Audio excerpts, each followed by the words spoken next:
Hello everyone, Benji-Sales here, and today I wanted to talk about a topic that I'm seeing come up a ton the past 2 days online, and that is the question of can Death Stranding be the next PlayStation 4 exclusive to break the 10 million unit sales milestone.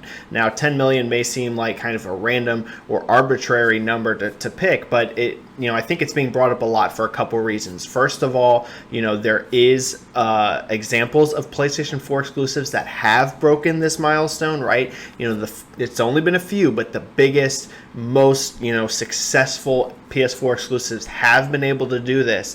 And also, 10 million is just kind of that number where once you break past that, you're hitting just unbelievably giant sales. So, I think there is some arguments for Death Stranding potentially being able to hit that number, and also some arguments against it being able to hit it. So I'm not going to necessarily commit to a prediction yet for sure in this video, just because I think I need to see a little bit more data first before I can really commit to which way I fall on that. But I do think it's an interesting topic to talk about, and I am going to go into the pros and cons behind both. So first, let's take a look at some of the PS4 historical exclusives that have been able to break that 10 million sales milestone. So when looking at which PS4 games were able to break out into that crazy 10 plus million sales milestone, with each of them, there's a couple factors in it. Not every good game is able to hit that 10 million sales. In fact, a lot of amazing games don't ever get even anywhere close. So what has led to an exclusive title being able to break out that high? Well, recently Sony gave us this visualization of some of their exclusives that were able to reach that milestone, and huge shout out to them for doing that, because we don't get enough of this kind of thing anymore.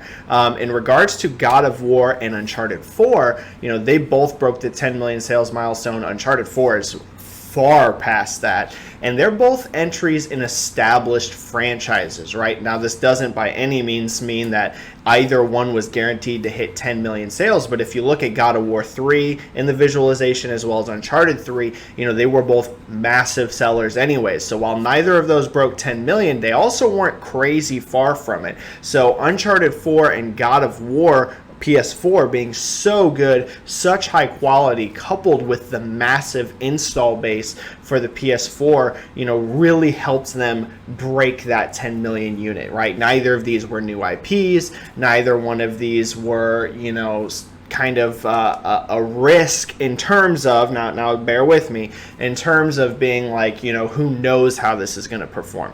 God of War and Uncharted 4 were always going to sell fairly well. Now, that doesn't mean that they were ever going to be guaranteed 10 million sales. If they were crappy games, they wouldn't have gotten anywhere near it. But they were always going to be big sellers in the first place.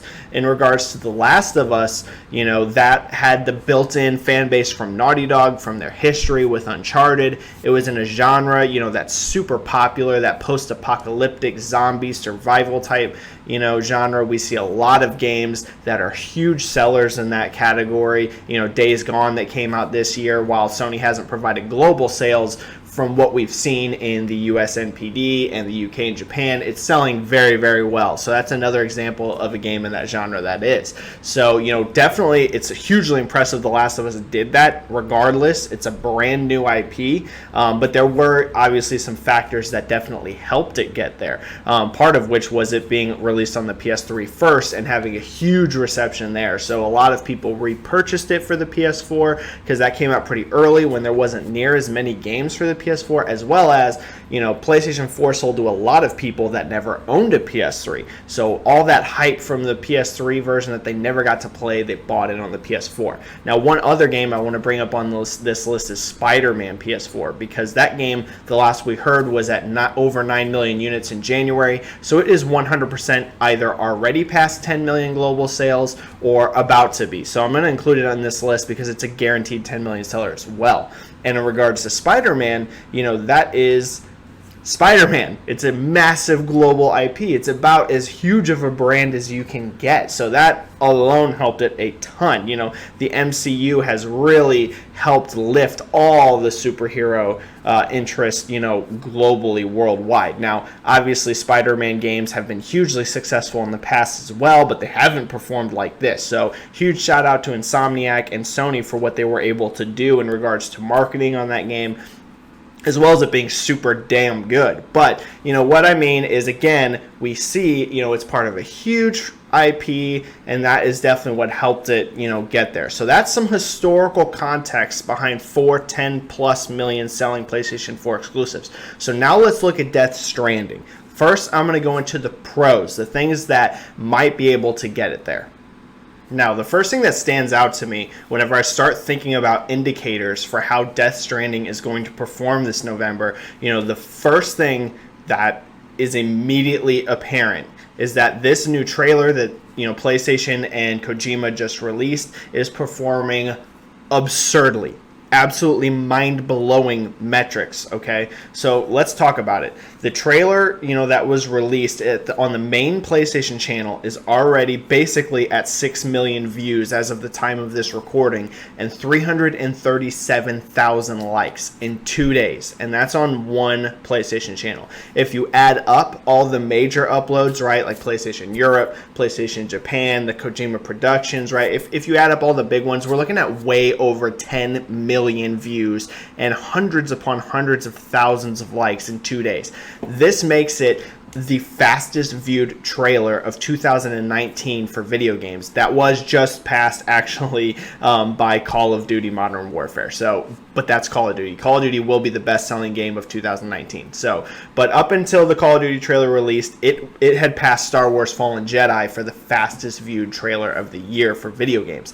And while there is not a perfect one-to-one correlation between trailer views and sales, here's the important thing. Trailers that tend to blow up, that tend to get huge amounts of views more than once, right? So not just your debut trailer, because a lot of stuff gets a really, really big view count the very first time a game is shown or the very first time a movie is shown, just for general interest. But what about that second and third and fourth trailer, right? This is not our first time seeing Death Stranding. We've seen this game multiple times across various years.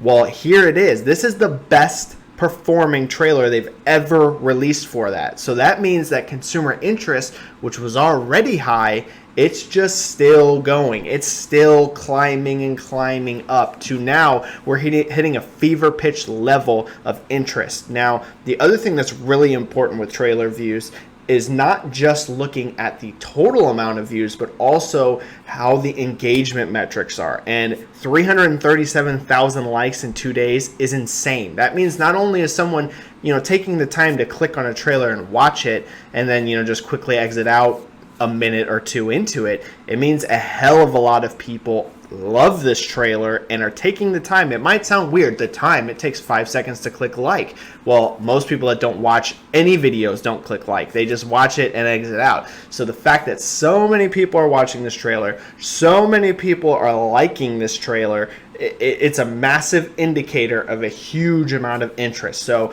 no matter what, Death Stranding is going to sell damn good. I can basically guarantee you that right now. Now, I don't know, again, if it's going to hit 10 million. This thing is going to slaughter. So there's, your first major indicator on one reason one might start to think it can break 10 million. Now, the second one that I'm going to bring up is Kojima, right? Now, Kojima has always been a bit of a legendary figure in the video game industry. He's always been, popular, and the Metal Gear Solid franchise has, always sold very, very well, very strongly. Now, they haven't always been necessarily the biggest games, but they are still good sellers. So why would all of a sudden an exclusive title from Kojima become possibly his best-selling game ever, including outselling his multi-plat games? Well, here's one thing I want to note.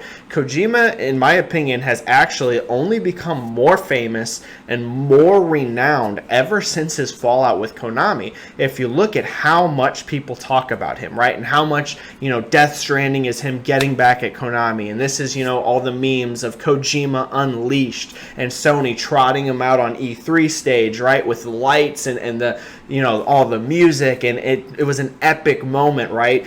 Kojima has been built up as an even larger than life figure than he already was. So slapping his name right on the front of that box, if you watch every trailer, his name's all over it. I actually think that's really good, right? So he's become an even bigger, more legendary, more famous person. So I think that actually, again, helps sales.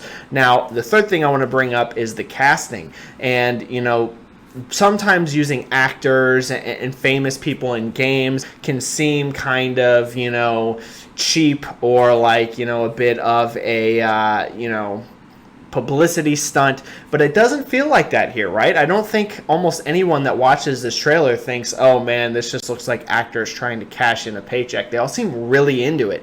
And if you look at any interviews with this cast, again, they all seem to be blown away by what Kojima came up with, about working with him, and they seem genuinely excited about the product. And I think that, is transparent in these trailers that we're seeing as well. And, we're talking about some names that aren't necessarily maybe the height of A-list actors, but definitely ones with big followings. I myself have heard people be like, yo, that crazy Norman Reedus game, I want to play that. I've seen it. That aren't even really huge gamers, but watch like The Walking Dead and stuff. So that again is another thing that does help. So there are definitely some indications that this game is going to be huge no matter what. Also, we're seeing it, fly up the charts on Amazon and places like that. So I haven't seen pre-order data yet. I'm going to hope to get some stuff here soon, and some glimpses, talk to a few people, see what I can find out. I haven't seen that data yet. But again, early indicators are that pre-orders are good. So there you go. Those are the pros. Those are some things to definitely think about, that, hey, that very well 10 million isn't necessarily a huge stretch.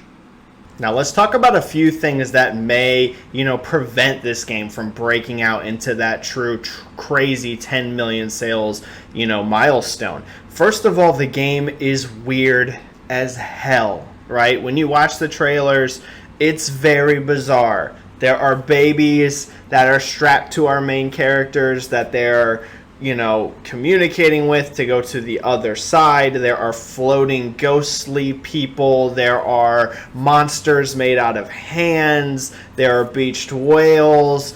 There's a lot of really weird things in this game, okay? And I think that's awesome. A lot of people that watch this video think that's awesome. And, generally the discussion online seems to be very positive about it. But I do want to put it out there. The concept is weird as hell. And you can't guarantee that every single mainstream person out there is really going to latch on to this, and that's what you need. You need the huge mainstream audience to be able to get to those kinds of sales. So that's one thing. I'm not saying it's necessarily a negative. It's just one thing that may prevent it from being held back. It's just how damn strange the game is. Second thing that I want to bring up here is that while I do view Kojima as a positive, that's why I brought him up originally in the pros for hitting 10 million. He also isn't known, if you look at the Metal Gear games, they're not all that big. It's a very good selling franchise. It has had some entries that have done very, very well, and as a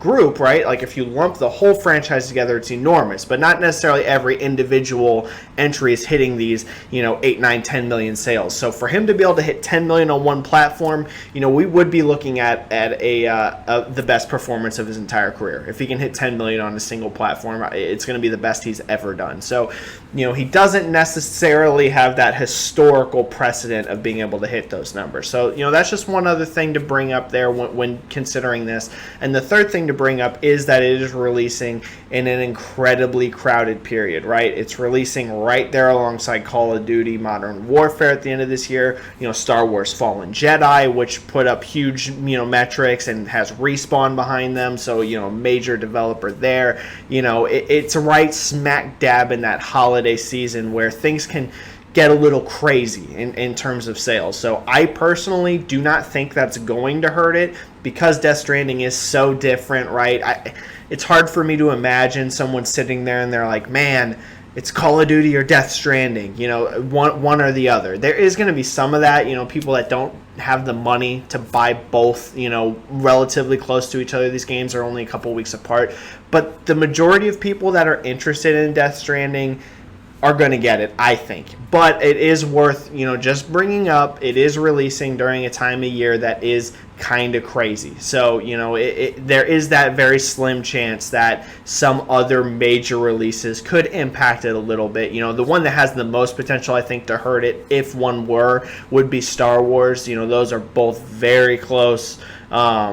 to each other, and those are both more that third person action type games. Obviously very different still, but if there was one, I think that would possibly affect it more than Call of Duty, but I don't necessarily think either one will. So that's just a couple things to keep in mind, to consider when looking at, is this going to be able to hit 10 million? There are a few things to wonder, if such a thing is really doable.